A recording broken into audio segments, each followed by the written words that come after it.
تعالیٰ علیہ وآلہ وسلم کو کفار نے بڑا ستایا اور بڑی اذیتیں آپ کو پہنچائیں۔ تبلیغ کے راستے میں بڑی رکاوٹیں آئیں اور بڑی تکلیفیں سہنی پڑیں، اور انہوں نے قلب مصطفیٰ کو بڑا رنجیدہ کیا، رسول اکرم صلی اللہ علیہ وسلم کے دل اقدس کو بڑا غمگین کیا۔ انہوں نے پھر شیب ابی طالب کا بھی وقت آیا اور اس گھاٹی میں مسور ہو کر رہ کے، اور کفار نے، قریش نے بائیکاٹ کر دیا، اور سماجی بائیکاٹ بھی تھا،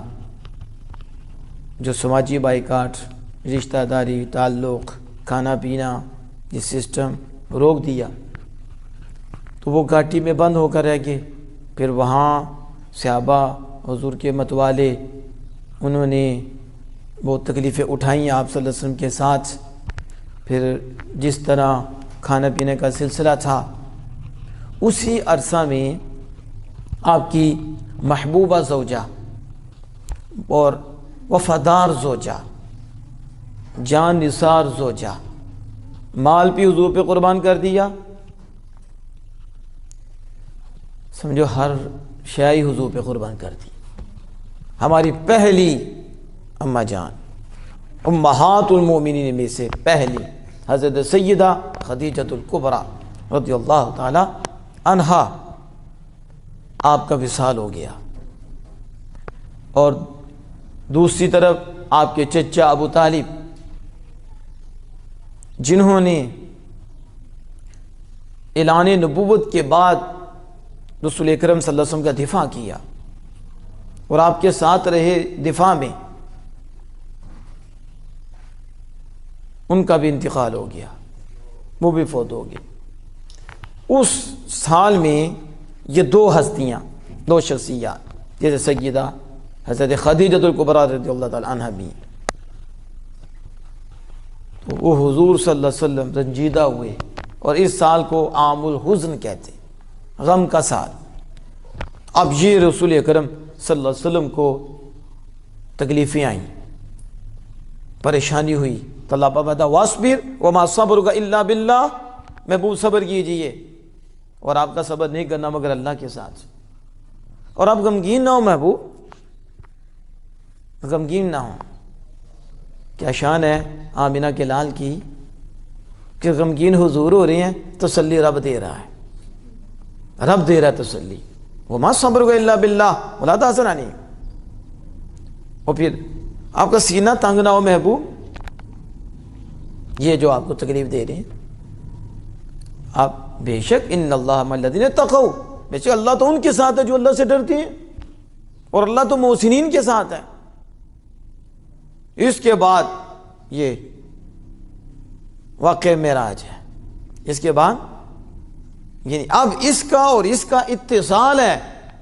کہ نبی اکرم صلی اللہ علیہ وسلم کا دل اقدس رنجیدہ ہو چکا تھا، اور آپ غم زدہ ہو چکے تھے،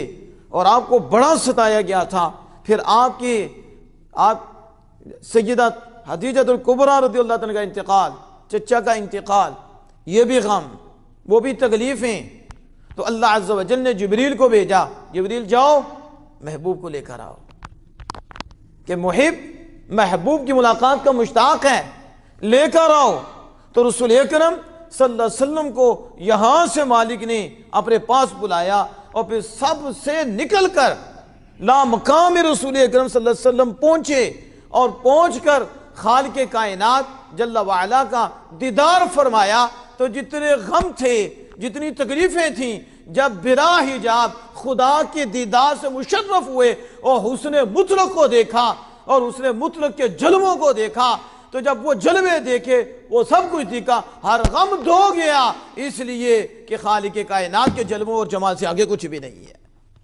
تو اس لیے یہ اللہ عز و جل نے اپنے محبوب کو اپنے پاس بلایا کہ محبوب کی یہ تکلیف دور ہو جائے، محبوب کا یہ غم دور ہو جائے، محبوب کی یہ پریشانی دور ہو جائے۔ تو پھر رسول اکرم صلی اللہ تعالی علیہ وآلہ وسلم نے جب محب کو دیکھا ہے پھر ہر غم بول گیا۔ سمجھ آ رہی ہے اس کی؟ تو یہ ہے تسلی۔ اس پہ آپ دیکھیں کہ نبی اکرم صلی اللہ علیہ وسلم کو جب پریشانی ہوتی،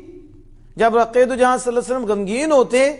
تو خالق کائنات جل وعلا محبوب کا غم کس طرح دور فرماتا، محبوب کا غم کس طرح دفع فرماتا، کس طرح کرم فرماتا، کس طرح مہربانی فرماتا، اور کس طرح واضح فرماتا کہ اس